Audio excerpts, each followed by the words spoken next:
All right, And we're we live, live. baby. Hey, We we live, live. Finally, we came out of bro. hibernation. It feels so good to be back. Oh my gosh, finally. You know how long I've been waiting to hit this record button, man? Dude. Do you understand? It's like whenever you were ready to hit it, I wasn't. Whenever I was ready, you weren't. But finally, we've found the the perfect time to get this thing started. Oh my gosh, bro. Yeah, I mean, we've both been busy. I kind of wish we did a better job of like telling people where we've been. But end of the day, we're here. We're here. I'm unshaven. I look like I'm still hibernating. Give me time to adapt. Everybody, chill out. Yeah. But man, so much has happened the past few weeks. A lot of drama. So at least we have no shortage of stuff to talk about, and I'm so ready to just get like straight into it. I know we like to kind of mess around and talk or whatever, but I'm ready to just dive in. How about you? Oh yeah, we for sure get into this. Even as a Falcons fan, for a lot of us out here, it's very painful. But for the few of us like me, the normal, not crazy, realistic fans, we kind of knew what was coming. So we're gonna definitely talk about this Julio Jones. Let's do it then. Let's talk about it.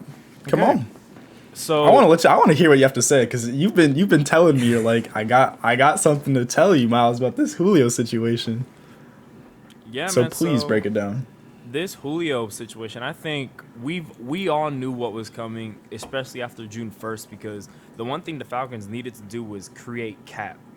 And the thing is, I think if we kept Julio, and I think if we tried to get rid of Matt Ryan, supposedly we were gonna have to get rid of Deion Jones too. So we did everything we Ooh. possibly could to create space and keep our players. Because Grady Jarrett, I don't know what's up with him. It was either Grady Jarrett or Julio Jones that could restructure their contracts. And Julio's already restructured his contract, I think more than once, for sure one time. Grady Jarrett hasn't touched his contract, so I mean, I don't really know what the future for the Falcons, like for him with us. Like, I don't really know, but I just know that man isn't going to touch his money for any organization, which I don't blame him for doing that. So they did what they could, and everyone hates Matt Ryan in Atlanta. It seems like blah blah. Me, I'm content with him. I'm content. I think he's one of the most hated quarterbacks in the league. And judging I've by your noticed that. face, Yeah, you I you didn't agree want to with like that? interject. I didn't want to interject, but I was on Instagram the other day on my explore page, which I'm never on ever. And I see the Julio Jones post or something. It was like a thank you Julio post on the Falcons page, and it was in my explore page. And I click on it and I'm going through the comments and I see should have been Matt Ryan. Should have been Matt Ryan. Matt Ryan's next. I'm like Exactly. Matt Ryan is not the problem in Atlanta. And I think you do not you're not a real football fan or Falcons fan if you're gonna attribute Matt Ryan to y'all's problems. And I don't even watch that much Falcons games or that much Atlanta games, but Mm-hmm. he's not the issue there. There's no way. Exactly. Exactly. All right, So you can keep going. Sorry. nah, you're good because I completely agree with everything you said, and just we after June 1st was I think we were gonna free up either 13 or like 15 million cap. It had to be after June 1st we can get rid of Julio Jones because we didn't even have money to pay our draft picks. Like we're just now able to pay our draft picks. So since we were so held up in the cap, giving terrible deals to trash players, um, I guess Julio was the only way out. And the thing is everyone's like, oh, you only got a second and a fourth and all this blah blah. But the thing is the whole world knew off of Undisputed that Julio Jones wanted out, so that didn't help us. And Man. and what was it? What was the other point? Jeez, what was the other point I was thinking of?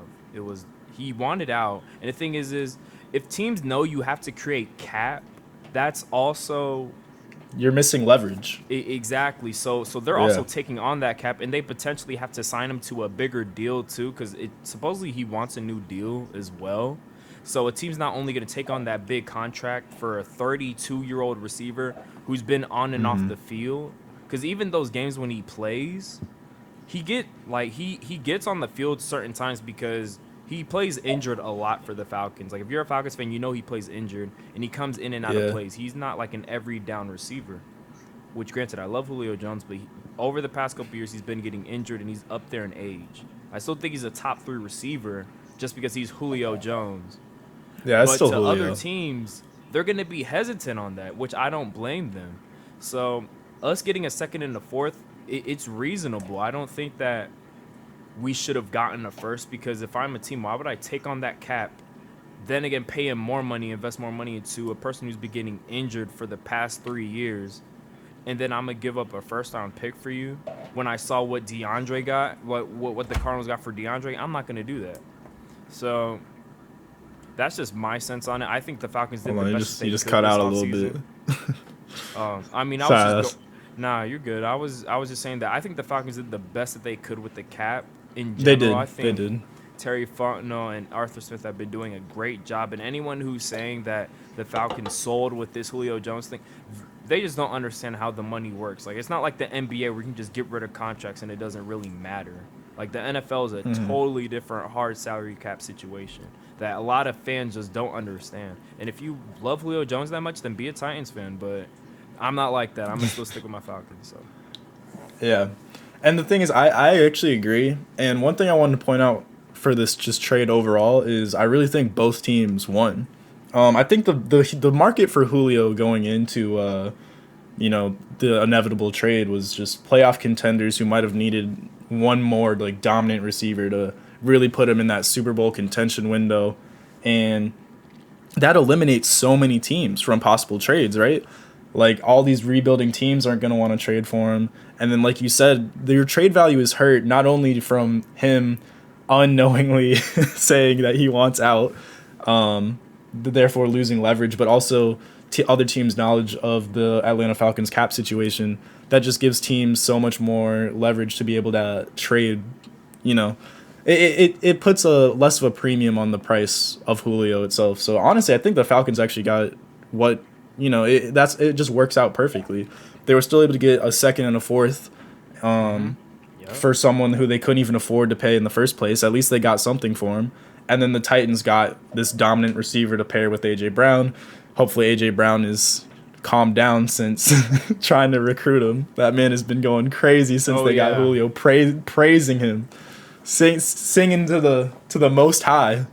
But nah, I mean, honestly, I think it's a good trade for both sides, and we alluded to it when Trevor came on the episode. You both said, like, he's gone. Like, there's just no way that we're going to be able to work around the cap situation and retain Julio Jones while still having a competent football team. Like, it's just not possible. So I think most Falcons fans knew it was coming. It's just the shock of it being Julio, the face of Atlanta for the past 10 years, right?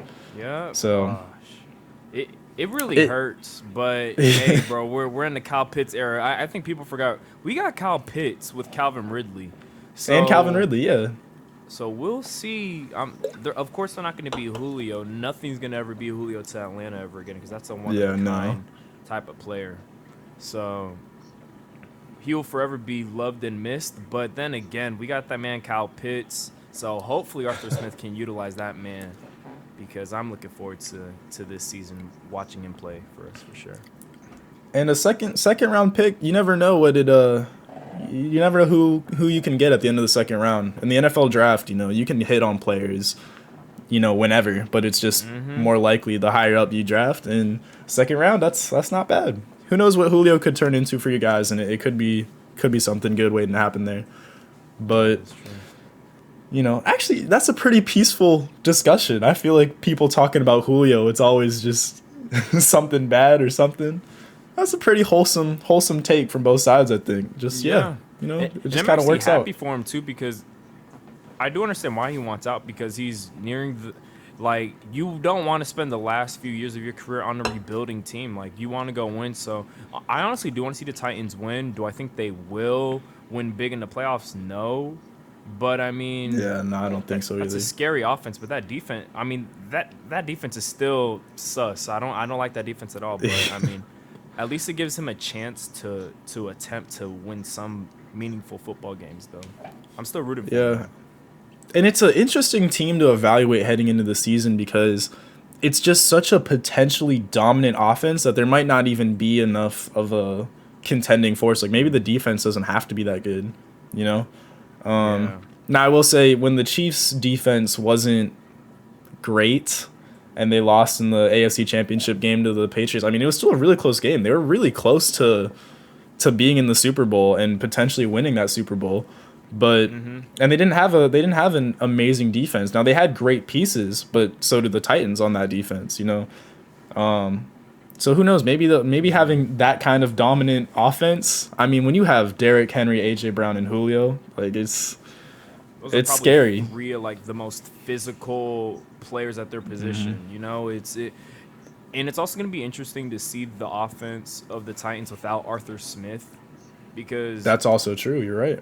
yeah, I said this on my boy's YouTube channel when we were talking about the trade. I was like, you know, Arthur Smith, before he got to the Titans as the offensive coordinator officially, Derrick Henry wasn't the Derrick Henry we knew now, and Ryan Tannehill, it wasn't that $100 million franchise quarterback. So depending on who calls plays for them, because I don't really know off the top of my head, but are they going to stick to that running and play action? And they don't have Jonnu Smith anymore. I do know they have. I forgot the name of that tight end, but he's up and coming for them, and he looks good for them too. I forgot the name. I think it's Ferkser. Might be Ferkser. I don't know. I think might that's not. Might not be. Yeah, Anthony Ferkser. Something like that. I don't know. Yeah, Anthony. So He had a pretty good. Yeah, he was pretty solid towards the end of last season. I'll say. yeah. So it'll definitely be interesting, because I know just as an offensive coordinator, if you're calling plays and you see you have Julio Jones, especially with AJ Brown, you're gonna want to throw the football. But Derrick Henry is what makes the Titans go. But we'll see how that offense looks with Julio Jones, because that's scary. That's a scary offense. Yeah. And I will say that's actually an excellent point that I wasn't really thinking about, because if you look back to Ryan Tannehill's successful seasons with the Dolphins, because he had good seasons with the Dolphins, people acted like he was a complete bust in Miami. I don't think he was a complete and total bust. Like he was still competent. Now, obviously, he wasn't looked at as the Ryan Tannehill he is today. But if you look at the seasons where he was actually good, that was the season when Jay Ajayi was doing crazy stuff and he had a solid run game. And Arthur Smith knew that. And he also knew how to get the most out of Derrick Henry. I think before he showed up, they were asking Derrick Henry to do things that wasn't his play style, which is crazy to me. I mean, you have such a dominant running back. You're like, hey, man, just go shoot up the gap, you know. I mean, the system they run there, it's pretty simplified. They were asking them to do too much. Just let Derrick Henry eat. Let him work. And Arthur Smith, you know, to trade for Tannehill knowing that, you know, that's a good backup option, because we know how successful he can be. I don't think anyone was expecting him to be this, but Yeah, nobody. he got the best out of both of them, and who knows what kind of magic he can bring to the Falcons. Who knows? Exactly. Yeah, that's why. But I will love say the both of those players, you know, they had that potential already. It was just Arthur Smith just had to get it out of them. I think, you know, they were both ready and capable of doing that before he was there, but he just gave them the platform to do it. So hopefully he can see the strengths of the, you know, surprisingly talented Falcons roster. You know, there's talent all across that roster. Exactly. Yeah. Oh, my camera's just... Oh, there it goes. But I don't know. It's just interesting. It is really interesting. But I think that's enough about the Titans, you know. Interesting team. Really interesting team. But, you know, I feel like we've been covering just a lot of teams in general recently. Actually, for every single episode. Yep. And I kind of wanted to focus on a player we've been shying away from talking about, and everyone's been shying away from talking about, and for good reason. I don't want to get into it here as far as like the details of what's going on, and you know, everyone who's watching this or hearing this, listening, kind of knows or should know what's up with the situation. But barring that, and under the assumption that he's good to go for this upcoming season and there's no drama, where will Deshaun Watson be? I mean, this was the talk of the town before the allegations hit him, and obviously it hasn't really been brought up as much, but I haven't heard anything since then the allegations haven't really gone anywhere. And now it's like, okay, the season's kind of starting to. We're getting to that point where it's kind of coming around. You know, preseason's only in a few months, and I'm not gonna lie. I want to see Deshaun play. That he's just too talented. And recently on that podcast that I was talking about, where with Aqib Talib and what Kareem Jackson said, for those of you who don't know, Kareem's recruiting. He's trying to pull a AJ Brown and get his boy on the Broncos, and he says that's where Deshaun Watson wants to be. And I don't know. I'm just kind of intrigued by that fit. And I don't know. I just kind of want to hear your opinion on that before I break this down even further. What do you have to think? The one team I do want him to go to, which I think is actually more realistic, is that team, the nation's capital. You know, that team down there, because I don't think the Texans would trade Deshaun to a team in the AFC. I'm looking in the NFC, and what's the one team that's ready to win that needs a quarterback to win now? I would love to see Deshaun in Washington football team uni. That burgundy and gold. Yeah, it's still awkward to say the team name, but it's fine. Man, I think that could really, really, really work into something beautiful. But if we're gonna stick to the Broncos, since that's where he truly does want to go, I think that would be really nice. Supposedly, yeah.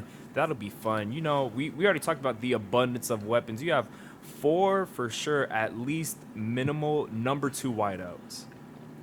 You have 4 for sure ballers, and then you still have Noah Fant, and then you still have Melvin Gordon, and you have William. Is it Williams out of UNC, running back? Yeah. Yeah. Yeah. You got Williams, and then that defense. I think if they can stay healthy, that's a really, that team is ready to win. And then you're talking about a whole, you're talking about the two conferences in the West, the AFC and the NFC West. Those conferences are going to be exciting. Loaded. Every single week they play. You're talking about Deshaun versus Patrick Mahomes twice a year. And then you got Justin Herbert twice, bro. Justin Herbert, yeah. The thought of those matchups is ridiculous. And even the Raiders, the Raiders aren't like a contender, but they're still a team that if you slack off, they will catch you slacking on the wrong day that you choose to play. So man, I think Deshaun in Denver would instantly make them a contender. Say what you want if that's bold, what I was gonna say. No, I was gonna say the same thing. The exact same thing. I think so. I think Deshaun with Judy, Sutton, Hamler, Patrick. You got, oh my gosh, let's not even talk about the tight ends. You got Albert O, Noah Fant, and the Broncos. I've said this multiple times on the podcast. They are severely hindered by the lack of a quarterback there. They need a leader, and oh my gosh, Deshaun Watson. That would just be and you actually play on a whole nother level. It would. Honestly, you can start to stack that Broncos team up with Deshaun Watson against some of the best teams in the league. But actually, I'm glad you said you like his more realistic fit in Washington. Obviously, because I'm biased. That is my team. But not only that, but because as far as a fit goes, I think he fits that kind of team or that system really well as well. When we had quarterbacks that can move, right, that were mobile. Because, let's be honest, Alex Smith wasn't mobile last year, and that kind of hindered. And he couldn't throw the ball more than 15, 20 yards down the field. But obviously, he was still smart. He was a solid, he knew what to do. Great football IQ. But the most successful quarterback play we saw last season was from Taylor Heineke, who also happened to be the most mobile and took the most risks. That's what we need. We need a gunslinger. And now we have a somewhat, we do have a gunslinger in Ryan Fitzpatrick, who's also kind of low-key mobile as well, actually. I know he had a game last year where he had the most rushing yards for the Dolphins. Yeah. But he can kind of move a little bit too. But no one, Deshaun Watson is beyond what either of those two guys are capable of in both running with the football and also, pushing the ball downfield, taking risks, and making those tight window throws. He does that better than most players in the league. So, and the improvisation too. Don't even get me started on that. And That fit would be perfect. The only thing I'd be worried about is what we'd have to give up to get a player like Oh yeah. Deshaun. The only thing is, especially recently, and it's kind of why I'm a little bit excited by, teams figuring out like, hey, having that kind of leverage is actually important because now Deshaun is saying, I don't want to be here. And he has the allegations. So what does that do to his trade value? Honestly, I Yeah. don't know because it is quarterback and he's still young and he could end up being cleared of those allegations and being fine, which if all three of those things, are the way they are, and it's just like the Texans are going to need a king's ransom. Plus, he's locked up there with that contract for a while too. Yep. So Deshaun himself doesn't have many. He doesn't have much leverage, but not nearly as much as like Julio had. Not saying Julio was really even trying to use it, but it's just interesting. And I wouldn't want to give up too much of our young talent because I think that's where the future of this team lies. I don't think Washington is trying to go in a direction where we really need a superstar quarterback to win. I think we're looking at just building around just the team. Honestly, I think building around the trenches is what we're really trying to do, establishing the run game and the D line. But who knows? I love his fit there. And I'm just trying to think off the top of my head. I had Broncos and I had Washington as my top two fits as well. And I'm trying to think of if there's another team where I'd want to see him play. And I don't. who's just a quarterback away? That's what I'm trying to think. Yeah, I mean, I'm looking at these teams right now. I really think it's just those two, like instantly Now- ready to win. Now, one team I think that's kind of intriguing to me, and I don't even know if this is a rumor or not, but it was just something that like I was thinking of as I was typing like where he's rumored to be linked to. What about the Raiders? I know a lot of fans don't like Derek Carr, even though to me I think Derek Carr is criminally underrated and can still push the ball down the field. But I think that's a team that has enough capital to give up to get a guy like him while still retaining some pieces. I know they made a lot of moves in the offseason as well. And if they could somehow formulate a package to get Watson on that team while keeping guys like, Darren Waller and, I mean, really just Darren Waller on that offense, that would be interesting too. I don't know. I don't think we've ever... Okay, no, you go. Go, continue. The only thing I was going to say is if there's one team that literally gives no Fs about your past and what you've done, it would be the Raiders. Like, they would not care. They would be that one That's team true. to take a risk. They do not Washington care. too, Actually. Well, yep. Both of those franchises, they do not care what you've done off the field. As long as you can ball, they don't care. And the one thing I was going to also say is the one thing that's also very I guess sticky about this situation is you don't even have to be like guilty of whatever it is off the field. As long as you just make the NFL look bad, they can still suspend you because Zeke was still suspended 6 games and there was no hard, clear evidence like he was innocent. Yeah. So, I mean, he could... That's true. Despite all of the drama with the massage therapist and whatever the case may be, if he's like, let's just say he's innocent, the NFL would still, because of the agreement that the CBA and Roger Goodell and all in the NFLPA, because of that whole agreement that they agreed to, Roger Goodell has the power to literally suspend any player for anything that they've done. So, Yeah. I mean, that would also... I crazy. don't know if it would hurt his trade value because they'd still get a lot from him, but teams still... Like, if he's suspended for a year, I don't know if...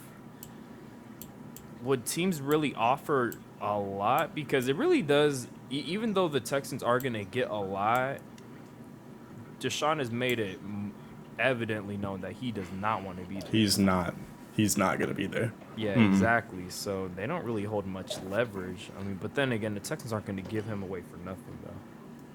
No, of course not. But yeah, I mean, I just figured I'd bring that up because I feel like it's Deshaun Watson. He's a top whatever quarterback in this league.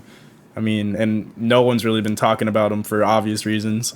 But I mean, he's going to be relevant when football's being played and he's not out there. People are going to be talking like, where is he? But that's the thing. He's probably going to be out there from what I can see. But yeah, just something I figured I'd bring up. And in case y'all didn't know, this is all off the dome. Like, we were like, we finally found a time to record. Like, and we were like, okay, we've been talking the past, like, week or so, like, okay, we need to find a time to record. And then even then, schedules have just been, like, they've been whack, to just put it bluntly. And we finally found a time to record, and we just were like, okay, let's do it. So we're just going off the dome. Like, we just started recording, and we're just talking. Mm-hmm. However, before we started recording, I was talking to my brother's friend. Yep. We both did the Birdman hand rub, too. we know where we're going with this.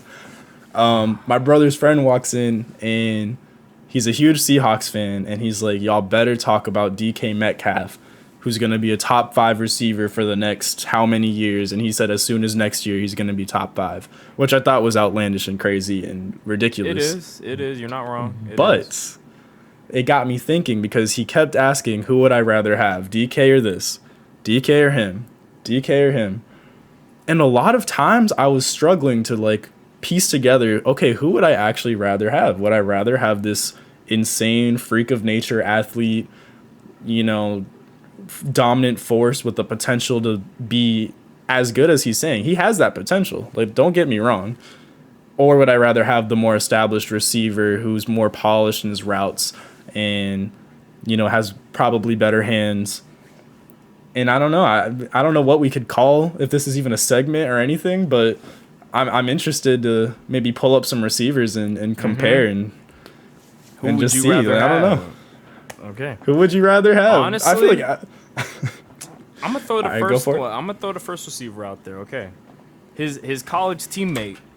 Who you taking? AJ Brown or DK Metcalf? Wow. Start making it real easy to start with. No, I'm kidding. I'm kidding. That's a sarcastic statement. Right now, yeah, and going for it, I'm gonna take AJ Brown. I'm gonna take AJ Brown. Yes, sir. Let's go. And that's the thing is, I had to think. I really did have to think. The thing is, DK's trademark is his size and his freakish athleticism. But the thing is, I mean, you look at the side-by-side pictures of them in the weight room. AJ Brown is he's a stronger than average NFL receiver as well. And he's more polished. Like I said, I was just saying, would you rather have that polish and whatnot?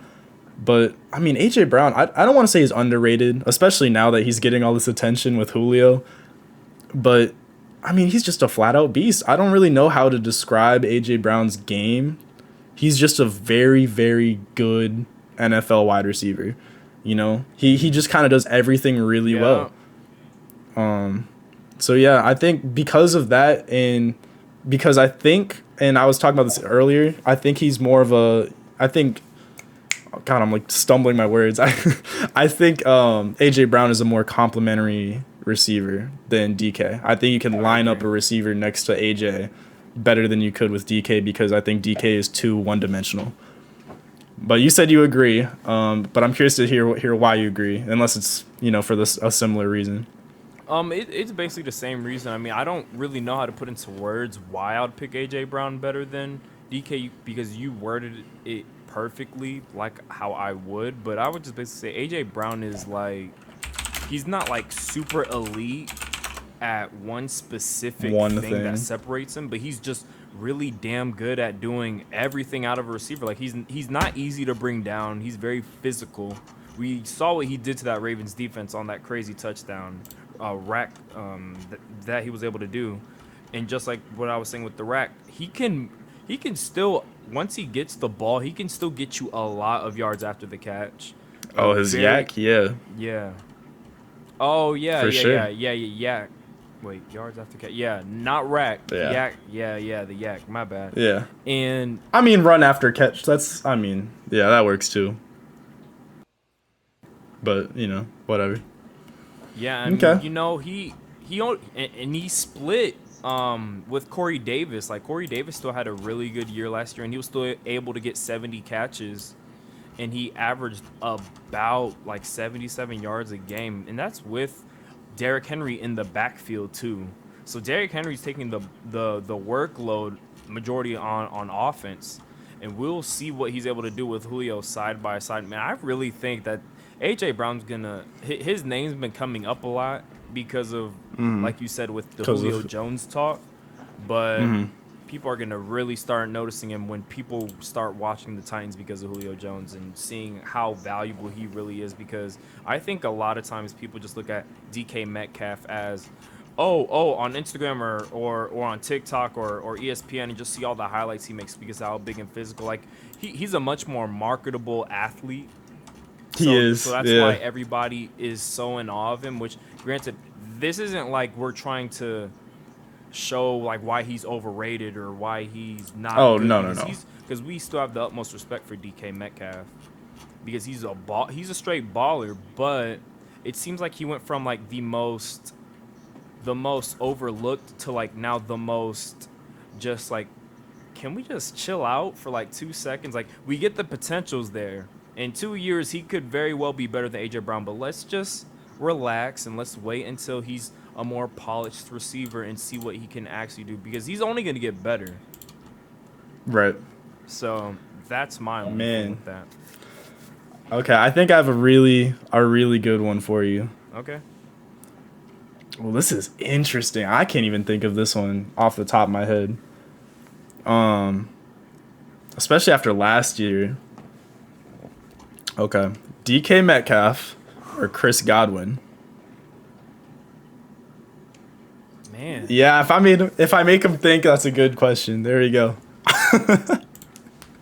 Call me crazy, but I think I may go DK though. Okay. I don't know. Wait, hold up. I don't know. Jeez, that's a really good one. That's a good one.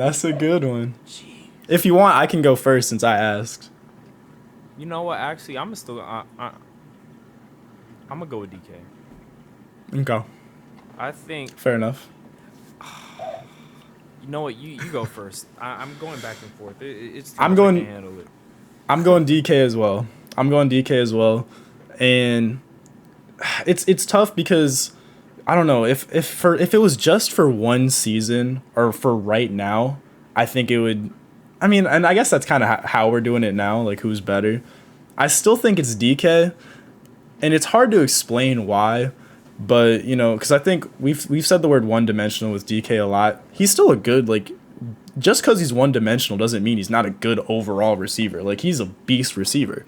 Like, we're talking about him for a reason. Like, the man is a stud.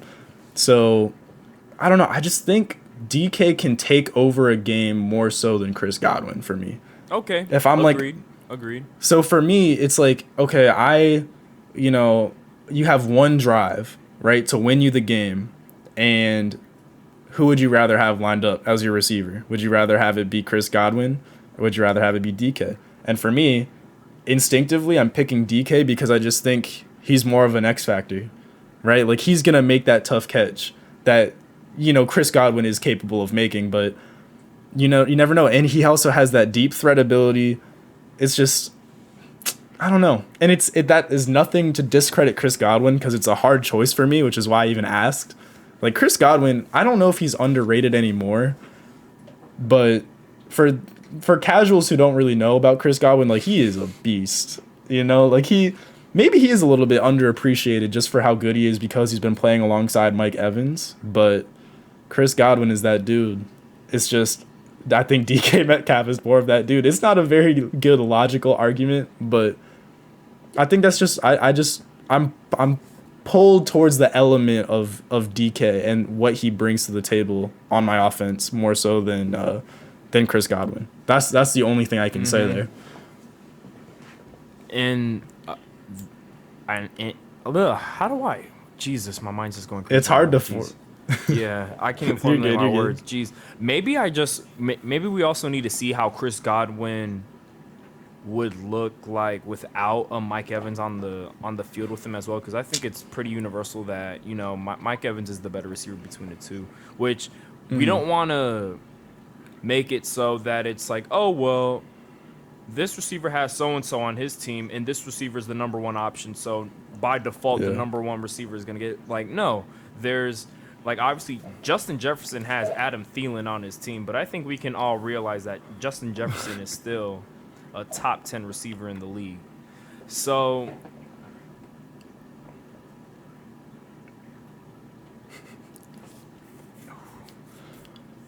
ooh. Ooh. We got this. It wouldn't be the most professional podcast in the world if that didn't happen once. Yeah. You can always guarantee at least one time for one of us to hang up on each other. But back to what I was saying with that man DK Metcalf. I think, and it's also I think DK's approach to the game. I feel like DK knows that he's just that X factor, that guy that can make the play of the game, and that's what really would separate me from a Godwin, because I called him He's Goodwin the alpha earlier, didn't I? Yeah. No, I don't think so. Oh, I did. I don't Okay. know.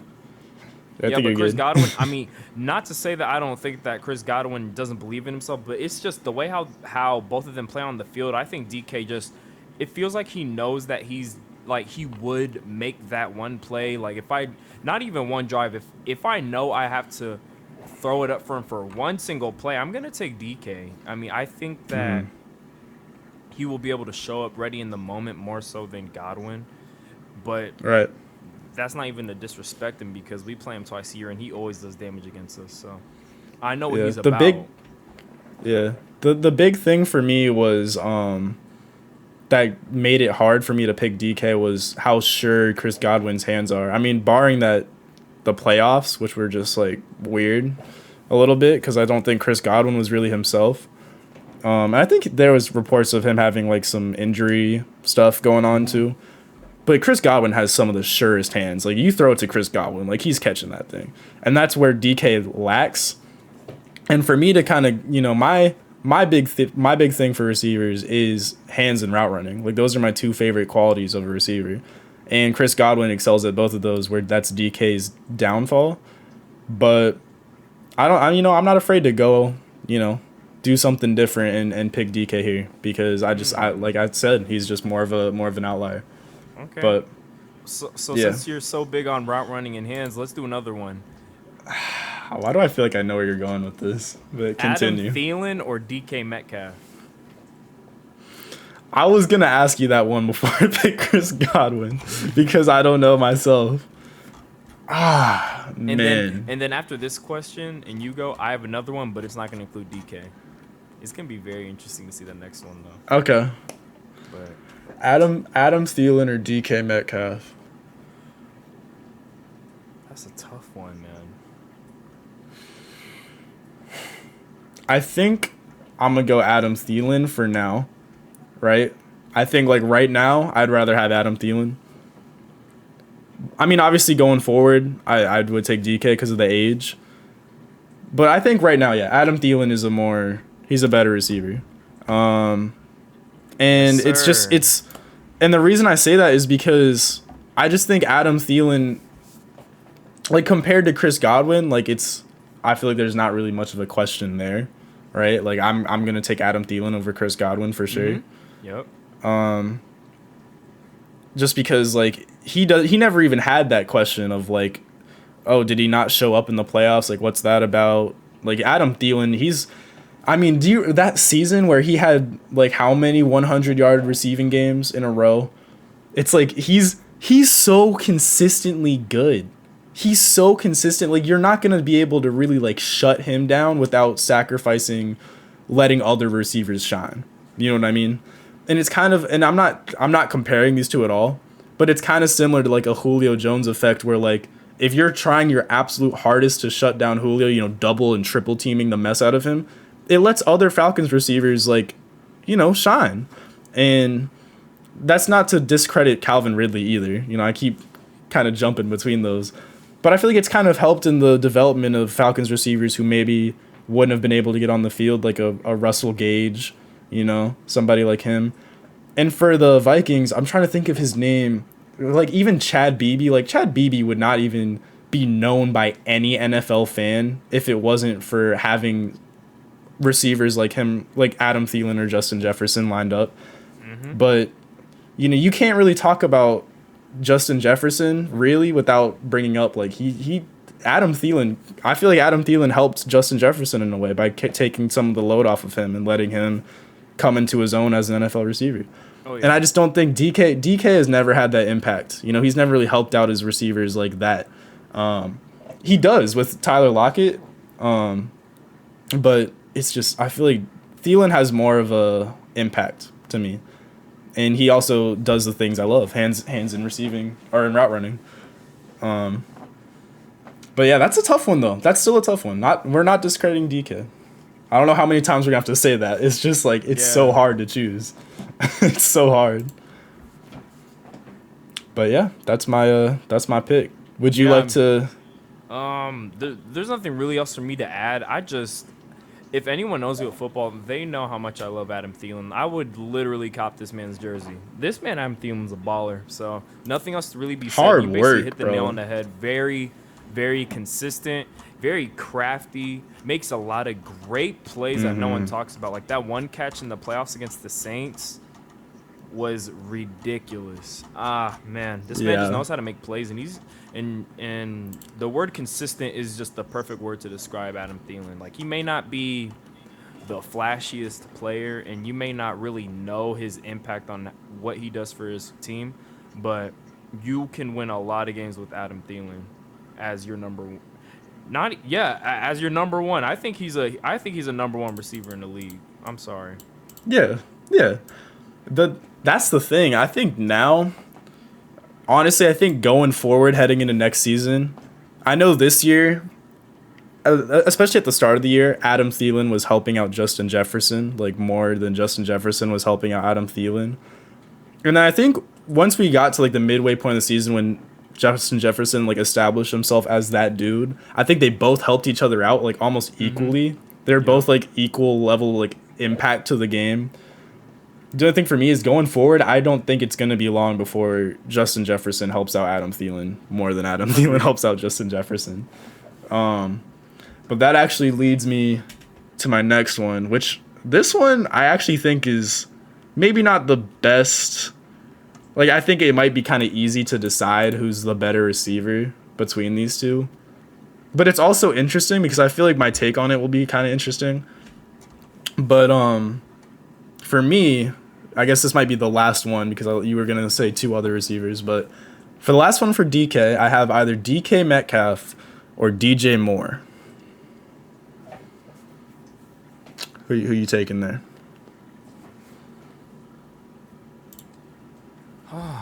Man. Give me...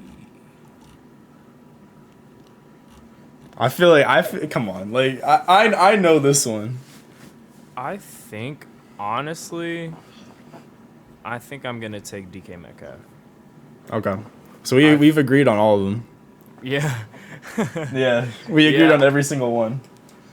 Wow, can we get some conflict going? We just keep agreeing with each other.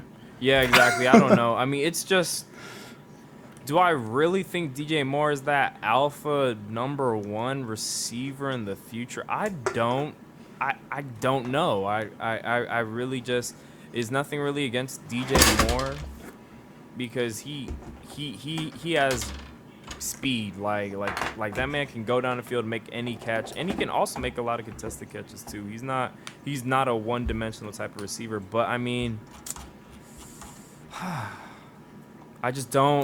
I don't see him as a guy who's going to really take over an NFL franchise as the number one.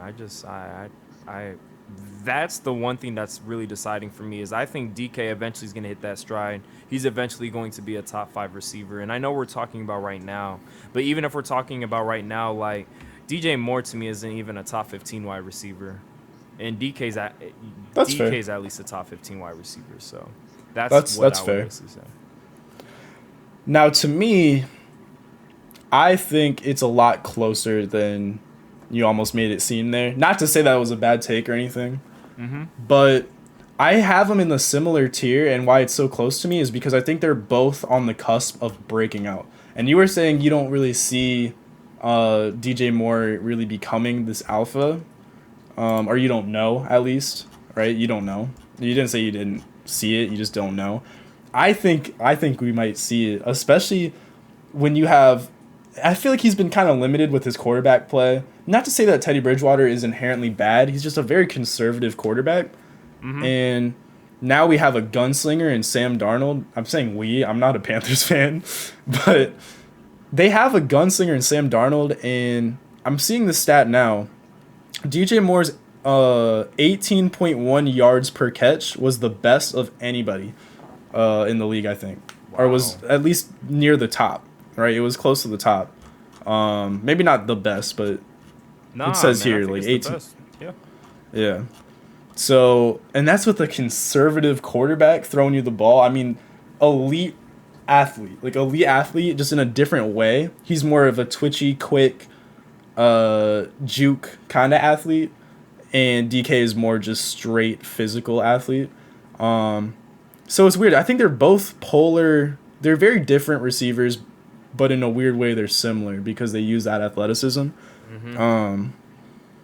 But I don't know. I think they're both very exciting. I feel like DJ Moore isn't really talked about enough as an exciting receiver, because I think when we talk about the exciting guys, man, I think Justin Jefferson's kind of hit that point where he's one of the more exciting receivers. Tyreek Hill, obviously. Any of the guys in the top 5 are super exciting.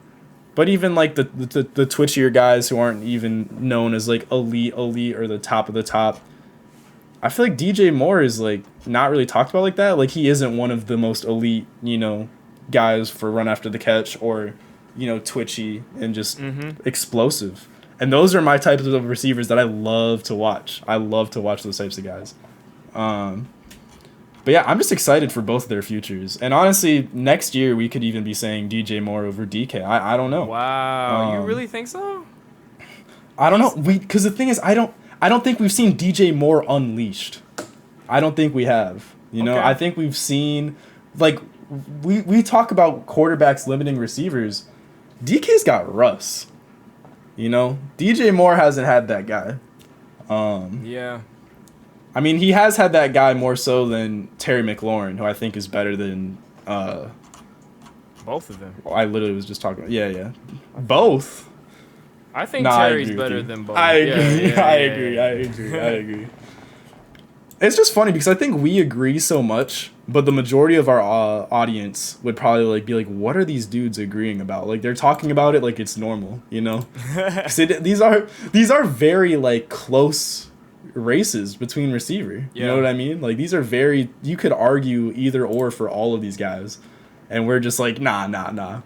But if y'all want to in the comments or, on our social medias, on our pages, if you want to let us know, like, where we're wrong or why you disagree or whatever, like, let us know, please. Yeah, don't be afraid. Yeah, I'm getting kind of bored sitting here agreeing with you all the time. You got to hit me with something crazy here. Okay, bet. Okay, this next one. Okay, these two receivers are neck and neck with the yards. Okay. Terry McLaurin or Amari Cooper?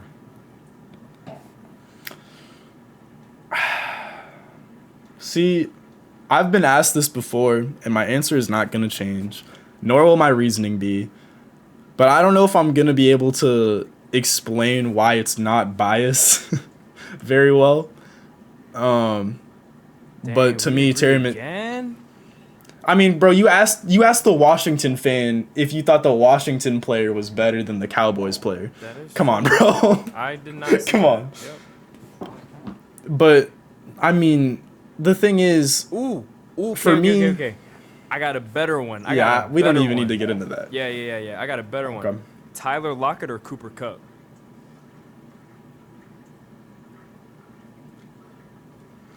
Now that's a hard one. That is wow. We can end it on. That's a hard one because we can, yeah. Because that one's hard because they're different but similar. Like, as their roles, kind of. Yeah, exactly. Like, they're not necessarily the go-to guy. Yeah, they're both kind of. They're not a but go. Tyler Lockett isn't. Like, he plays outside too. Like, and they both aren't like necessarily the go-to one, but at the same time they both can be depending on the game. Like, they're both like so similar. Call me crazy, but I'm gonna go with Tyler Lockett. Call me crazy, but I'm gonna go with Tyler. Huh. And that's just me personally.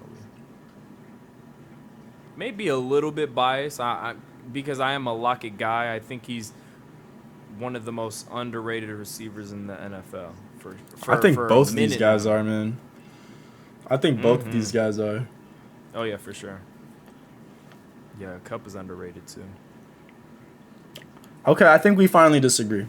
I think I'm gonna go Cup instead, but it's by like the thread of a needle. Like it is like so close. It is so close. It's unbelievable how close that is to me. But I think I'm going to go with Cooper Kupp, maybe just because, not because he's taller. I can't just say that. But bro, even thinking about it, I kind of want to change it. Now I gotta commit to Kupp, and I gotta come up with a reason. See, that's the thing. There's so much back and forth. Wow, this is really neck and Dang, neck. that's a good one, man. We need to start posting those on like TikTok. Would you rather this or that? This guy or that guy? That's a good one. I'm gonna steal that. Take it take it from you. That'll be my first one.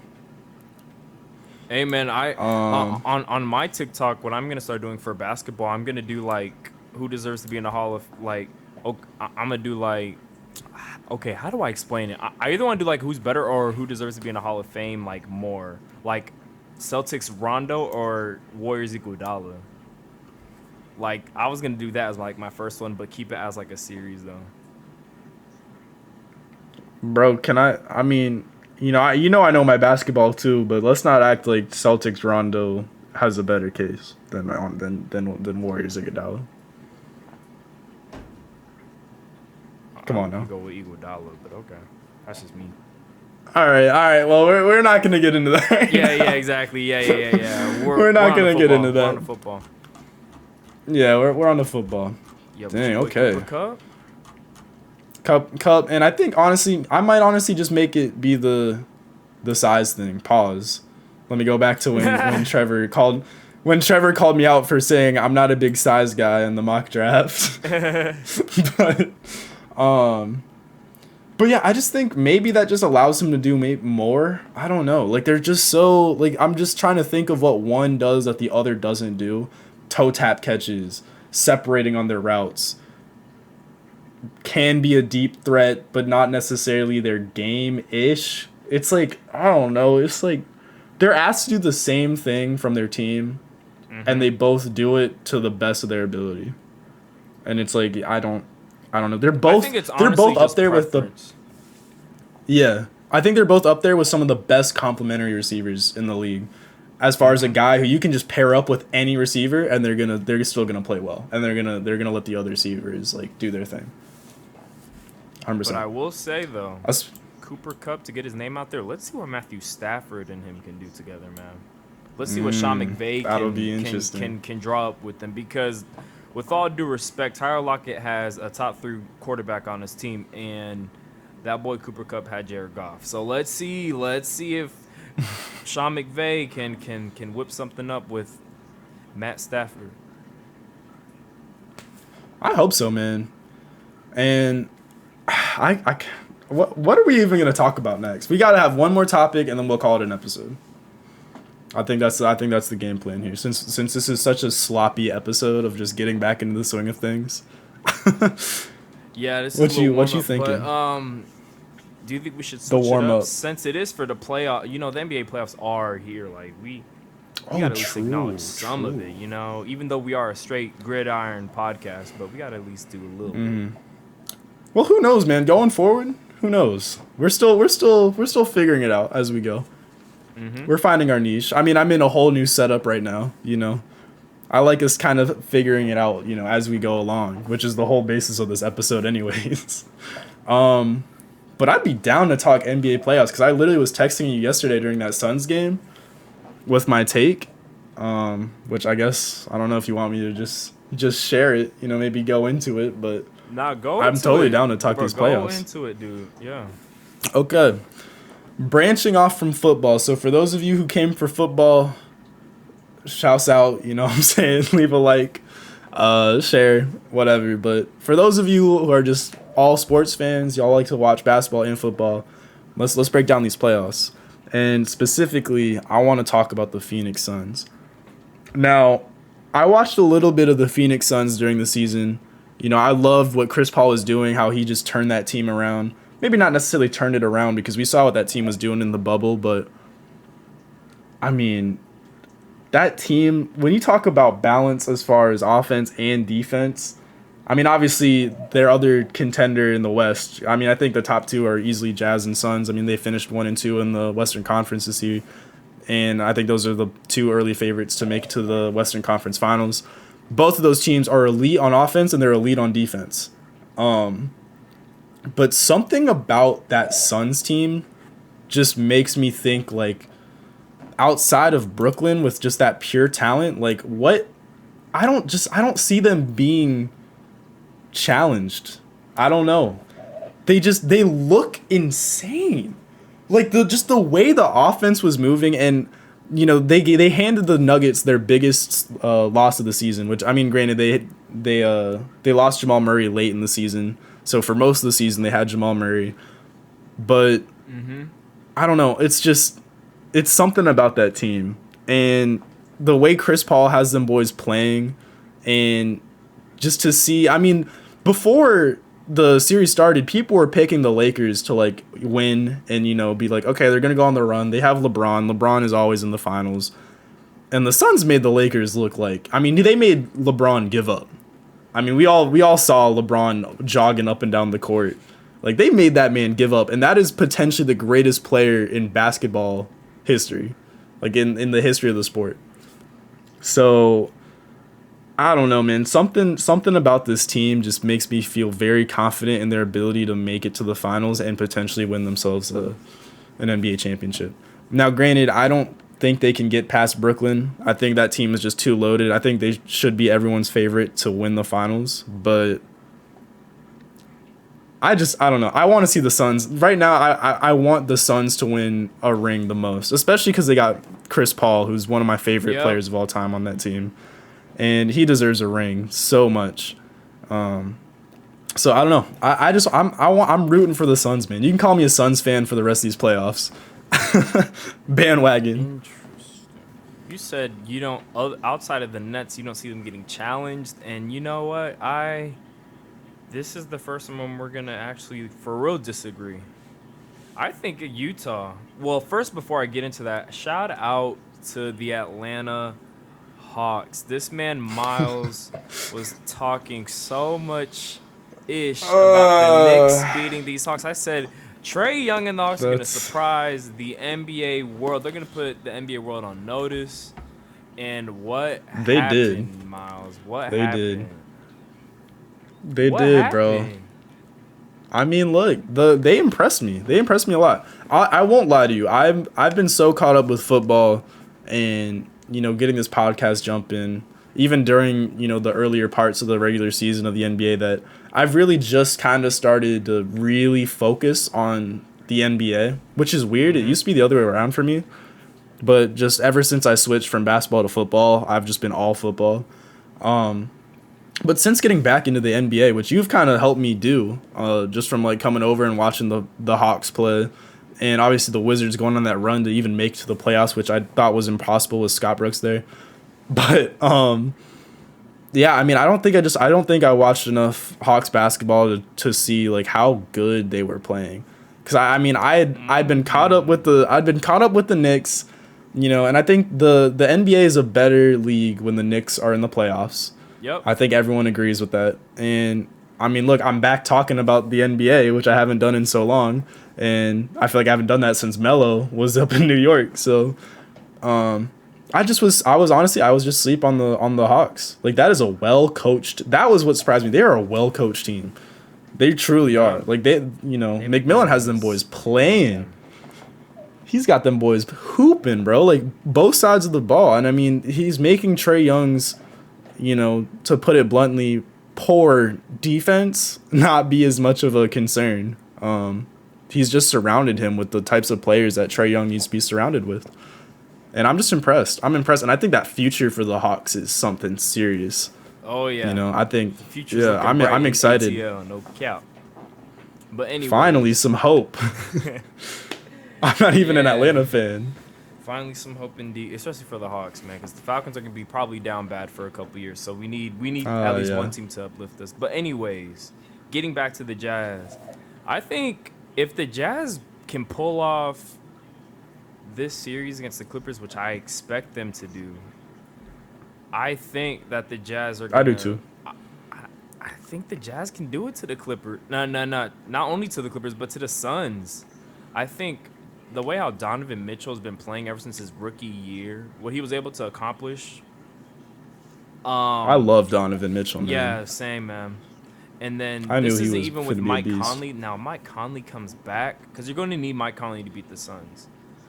Mm-hmm. You get him. You still Oh, got 100%. Rudy Gobert. You got Joe Ingles and Clarkson off the bench. And this is you want to talk about a really well coached team with really Yeah. tough home court advantage.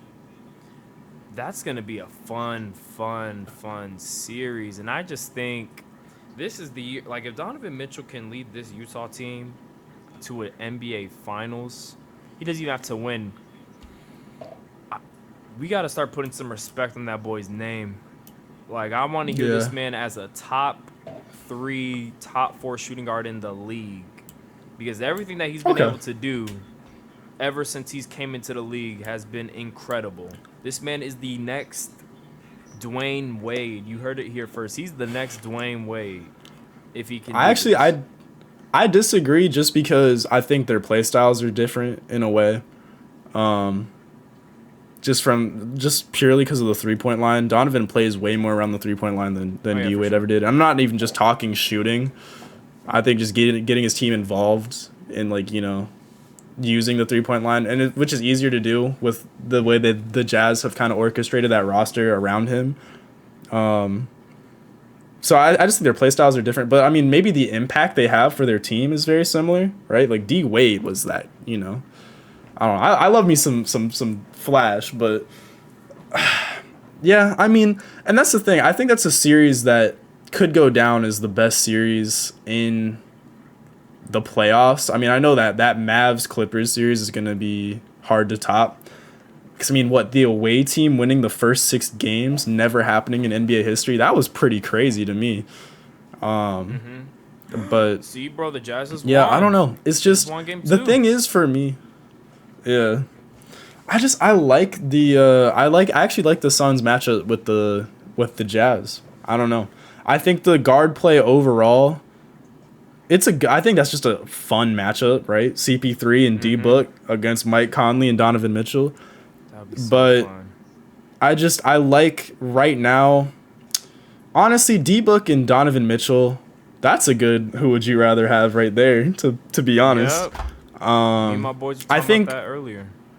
I think right now, I love both of them. I think right now Devin Booker, but not by much. Because Donovan is, bro, it's hard. Playoff Donovan Mitchell too. Like, he's just elite in the playoffs. Yeah. It's like he hits another step. But so far it's looking like Devin Booker too. And but the thing that I love about the Suns, especially after watching him yesterday, was just how everyone was getting involved because of CP3. Oh yeah. And that bench overall too, it's not just 1 6-man. I know the Jazz have a pretty deep bench as well, but I don't know. It's just I have a good feeling about it. I don't know. I'm not even like talking a lot of basketball terminology, but CP3 just has them boys hooping, man. I think his impact on the court he'll impact the series more than anyone else if those two teams were to match up, I think. And I think he would just carry them, especially now that CP3 finally has weapons, like true weapons, like not more than one. I'm talking about a whole team. And I think this is the most fun I've had watching CP3, because CP3 has never had a team really formulated around him from top to bottom until this Suns team. So it's just been fun, man, watching him just carry them boys, bro. I don't know. That is But that is a good yeah, point. I That guess my take. if we were to see a Suns and Jazz playoff matchup, it would have to be on CP3 for the Suns. Like he would really have to get everyone involved. But I really think that the X factor between the matchup would definitely be Gobert versus Ayton. Ayton would have to win that matchup for them to win. That's another good I matchup, think- bro. I think that if Ayton does not show up for the Suns, I don't think the Suns can pull it off against them because the way how Rudy Gobert has been playing in this playoffs has been remarkable, and he's been showing why he's Been the balling. Defensive Player of the Year. Exactly. So, Mm-hmm. I think not even that matchup, but just in general, if the I'll even say if the Jazz are going to win, it's going to be on if Rudy Gobert can hold it down defensively for the Jazz. That's going to be the key for them to win. But then again, for the Suns, the key for them to win, not only Ayton has to show up, but mainly I have my faith in CP3. CP3 will get people involved. I have my faith in him. It's going to be on Ayton. Yes, it's going to be on Ayton because you're going to need everything you can because both of these teams are deep. They run really deep. But I think the top two players off the bench for the Jazz with Ingles and Jordan Clarkson, like that's a lot of firepower, man. That's a lot of firepower. But it's going to be a really fun matchup. And even though I picked If the it even Jazz- happens. Yeah, exactly. This is all hypothetically, but even if the Jazz,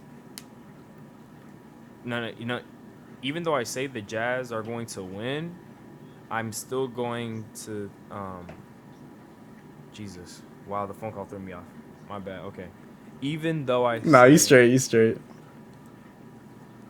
Okay, you can just edit this out because my mind is just going crazy right now. Okay, even though I say the You're Jazz good. are going to win, I still think that the Suns, like margin of being able to win the series is very little. Like they could still end up winning the series, and I wouldn't be surprised.